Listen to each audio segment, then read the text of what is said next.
بسم اللہ الرحمن الرحیم۔ السلام علیکم ورحمۃ اللہ وبرکاتہ۔ محترم ناظرین، اللہ تعالیٰ اور اس کے رسول صلی اللہ علیہ وآلہ وسلم نے ہمیں جن چیزوں سے منع فرمایا ہے ان میں ایک گانا سننا اور گانا گانا بھی ہے۔ گانا اور میوزک ایک ایسی چیز ہے جو آدمی کی دنیا بھی برباد کرتی ہے اور آخرت بھی۔ بعض طبیعتوں کو میوزک سننے سے شاید لذت اور راحت سی محسوس ہوتی ہو۔ ایسی لذت کی مثال اس خارش زدہ شخص کی لذت جیسی ہے جس کو خارش کرتے ہوئے مزہ محسوس ہو رہا ہوتا ہے، لیکن کچھ دیر بعد ہی یہ مزہ اس کے لیے وبال جان بن جاتا ہے۔ اسی طرح یہ میوزک بھی اللہ تعالیٰ کی سخت پکڑ اور خطرناک سزا کا ذریعہ بن جاتا ہے۔ ایک بار حضرت عبداللہ بن عمر رضی اللہ تعالی عنہ راستے میں جا رہے تھے۔ ان کے کانوں میں گانے اور ساز کی آواز آئی۔ حضرت عبداللہ بن عمر رضی اللہ تعالی عنہ نے کانوں میں انگلیاں ڈال لیں اور اس راستے سے ہٹ گئے۔ پھر تھوڑے تھوڑے وقفے کے بعد اپنے شاگرد نافع سے پوچھتے رہے کہ کیا اب بھی آواز آ رہی ہے؟ تو حضرت نافع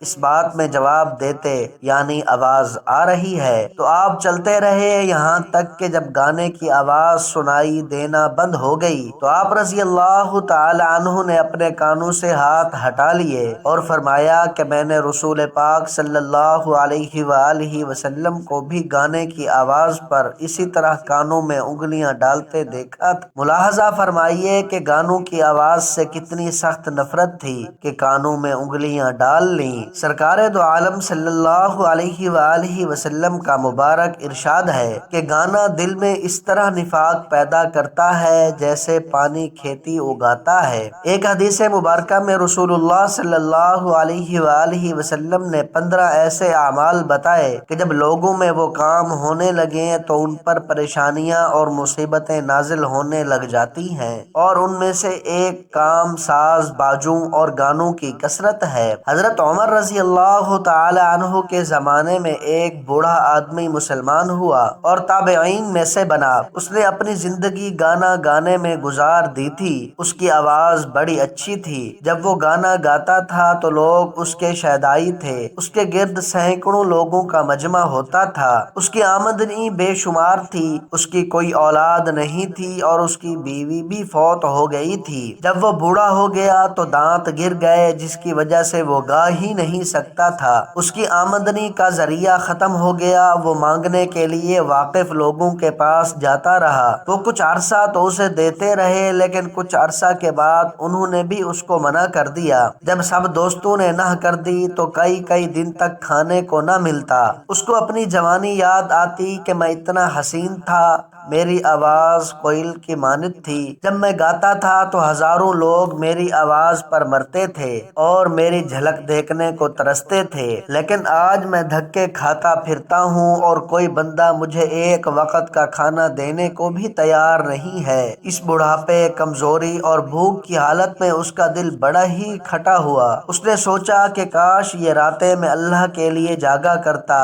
تو اللہ تعالیٰ تو مجھے کبھی اپنے دربار سے دور نہ کرتے، لیکن میں نے تو اپنی جوانی ضائع کر دی۔ نہ حسن و جمال رہا، نہ مال رہا اور نہ ہی کچھ اور میرے پلے رہا۔ اب میں رب کو کیسے مناؤں؟ چنانچہ وہ اسی سوچ میں گم ہو کر جنت البقیع میں چلا گیا اور قبروں کے درمیان ایک جگہ بیٹھ کر اپنی جوانی کو یاد کر کے رونے لگ گیا۔ اس نے روتے روتے دعا مانگی، اے رب کریم، میں نے اپنی جوانی ضائع کر دی۔ اب میرے پاس کچھ بھی نہیں کہ میں آپ کے حضور پیش کر سکوں۔ میرے منہ میں دانت نہیں، پیٹ میں آنت نہیں۔ اب میں بوڑھا ہوں، لاٹھی کے سہارے چل کے آیا ہوں۔ نہ آنکھوں میں بینائی ہے اور نہ کانوں میں شنوائی۔ اے مالک، اب میں شرمندہ ہوں مگر یہاں آ کر بیٹھا ہوں تاکہ میں اپنی قبر کے قریب ہو جاؤں۔ یہ واقعہ مولانا روم رحمۃ اللہ علیہ نے لکھا ہے۔ وہ فرماتے ہیں کہ جب وہ آدمی اپنے گناہوں پر نادم و شرمندہ ہو کر رویا تو اس کی آنکھ لگ گئی۔ تھوڑی دیر کے بعد وہ اٹھا تو دیکھا کہ سامنے سے ایک آدمی چلا آ رہا ہے۔ جب اس نے غور سے دیکھا تو وہ امیر المؤمنین حضرت عمر فاروق رضی اللہ تعالی عنہ تھے، اور انہوں نے اپنے سر کے اوپر کچھ اٹھایا ہوا تھا۔ وہ ڈر گیا کہ اب امیر المؤمنین آ گئے ہیں، وہ تو مجھ جیسوں کا درے سے انتظام کرتے ہیں، ایسا نہ ہو کہ مجھے بھی چند درے لگ جائیں۔ حضرت عمر فاروق رضی اللہ تعالی عنہ نے اسے دیکھا اور کچھ آگے چلے گئے۔ تھوڑی دیر کے بعد لوٹ کر دوبارہ اس کی طرف آئے۔ جب اس نے انہیں دوبارہ اپنی طرف آتے دیکھا تو اور زیادہ ڈر گیا کہ یہ پھر میری طرف آ رہے ہیں، پتہ نہیں میرا کیا بنے گا۔ جب حضرت عمر رضی اللہ تعالی عنہ اس کے پاس آئے تو انہوں نے وہ گٹھڑی اپنے سر سے اتار کر اس کے سامنے رکھی اور فرمانے لگے، بھائی کھانا کھاؤ۔ وہ بوڑھا حیران ہوا کہ امیر المؤمنین مجھے کھانا پیش کر رہے ہیں، تو اس نے پوچھا، اے امیر المؤمنین آپ میرے لیے کھانا کیسے لائے؟ حضرت عمر رضی اللہ تعالی عنہ نے فرمایا، دوپہر کا وقت تھا، میں قیلولہ کر رہا تھا کہ میں نے خواب دیکھا۔ مجھے خواب میں اللہ رب العزت کی طرف سے پیغام دیا گیا کہ میرا ایک دوست قبرستان میں پریشان بیٹھا ہے، وہ بھوکا ہے، اے عمر تم جاؤ اور میرے اس دوست کو کھانا کھلا کے آؤ۔ جب میری آنکھ کھلی تو میں نے سوچا کہ اللہ کا دوست ہے، چنانچہ میں نے اپنی اہلیہ سے کہا کہ جو کھانا تیار ہو وہ دے دو۔ اس نے کھانا باندھ دیا۔ میں نے کہا کہ میں اللہ کے دوست کی طرف جا رہا ہوں، لہٰذا کھانا ہاتھوں میں نہیں بلکہ اپنے سر پر اٹھا کے لے جاتا ہوں تاکہ اللہ کے دوست کا اکرام ہو سکے، اس لیے عمر کھانا سر پر اٹھا کر لایا ہے، اے اللہ کے دوست کھانا کھا لو۔ جب اس نے یہ سنا تو کہنے لگا، اچھا میں نے ابھی تھوڑی دیر پہلے اپنے رب کریم کے سامنے توبہ کی تھی، میرا پروردگار کتنا کریم ہے کہ اس نے میرے تمام گناہوں کے باوجود میری ندامت کو قبول کر لیا، اور وقت کے امیر المؤمنین کو خواب میں حکم دیا کہ جاؤ میرے دوست کو کھانا کھلا کے آؤ۔ اے اللہ تو کتنا کریم ہے۔ اس بات کو سن کر وہ بوڑھا اتنا رویا کہ وہی روتے روتے حضرت عمر رضی اللہ تعالی عنہ کے سامنے اس نے اپنی جان اللہ پاک کے حوالے کر دی۔ اللہ اکبر! اللہ رب العزت کس قدر قدردان ہے۔ ناظرین، ہم میں سے ہر ایک پکا ارادہ کر لے کہ اب آئندہ انشاءاللہ ساری زندگی میں گانے نہیں سنوں گا، ایسی مجلس و تقریب سے میں فوراً دور ہو جاؤں گا،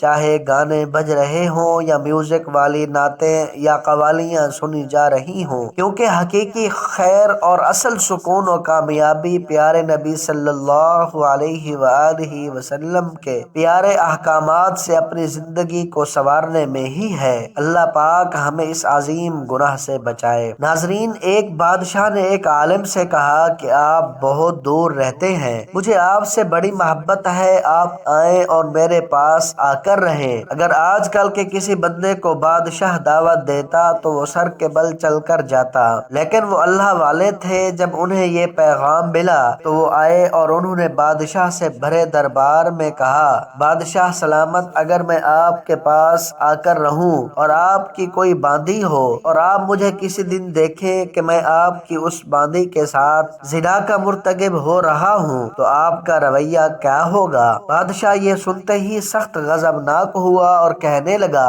تو ایسا انسان ہے، تیری کیسی جرت ہے کہ تو میرے ہاں آئے اور پھر یہاں حرام کاری کا مرتکب ہو؟ جب بادشاہ خوب غضبناک ہو گیا تو وہ عالم کہنے لگا، بادشاہ سلامت، ابھی تو میں اس گناہ کا مرتکب ہی نہیں ہوا اور آپ مجھ پر ابھی سے غضبناک ہو گئے، تو میں اس رب کریم کا در چھوڑ کر آپ کے دربار میں کیوں آؤں جو گناہ کرتے ہوئے دیکھ کر بھی مجھ پر غضبناک نہیں ہوتا؟ سبحان اللہ۔ ناظرین، آپ تمام دوستوں سے گزارش ہے کہ اللہ تعالیٰ کے دربار میں خوب توبہ کریں، کیونکہ اللہ پاک بہت رحمان اور رحیم ہے، وہ ہماری توبہ کو ضرور قبول فرمائے گا۔ اللہ پاک سے دعا ہے کہ اللہ پاک ہمیں توبہ کرنے کی توفیق عطا فرمائے، آمین ثم آمین۔ محترم ناظرین، آج کی میری اس انفارمیشن ویڈیو کو لائک اور میرے اسلامی چینل باب روشنی کو سبسکرائب کر دیجئے۔ جزاک اللہ خیرن کثیرا۔